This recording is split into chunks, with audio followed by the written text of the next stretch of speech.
حبايبي خلصنا صينية البطاطس، وبقى مش قادرة اقول لكم على ريحتها وطعم الفراخ فيها بسم الله ما شاء الله. وهنا بقى عملنا كده شوية رز بشعرية، حاجة جميلة ولا خدت مني وقت ولا اي حاجة. والبطاطس بسم الله ما شاء الله عليها وعلى جمالها، يعني البطاطس مش مستحملة المعلقة. بصوا الجمال بجد ما شاء الله، جميلة سهلة. من اقل حاجه لو هتعملي نص كيلو بطاطس ونص كيلو فراخ، يا ربي تعملي نص كيلو وراك، واسمك عملتي غدوه حلوه من غير تكلفه ومن غير مجهود ولا اي حاجه. بصوا جميله بسم الله ما شاء الله، بجد ريحتها وطعمها.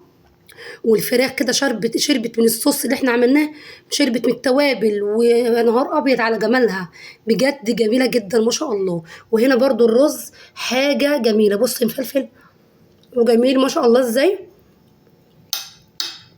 حاجه بسم الله ما شاء الله. ان شاء الله صينيه البطاطس دي تعجبك، وتشويحه الفراخ الجميله دي ان شاء الله تعجبك وتجربيها. ولو عجبك بقى الفيديو تعملي لي لايك وتعملي لي اشتراك في القناه علشان تنوري القناه يا ست الكل. مع الف سلامه، وان شاء الله اشوفك في فيديو جديد. مع الف سلامه.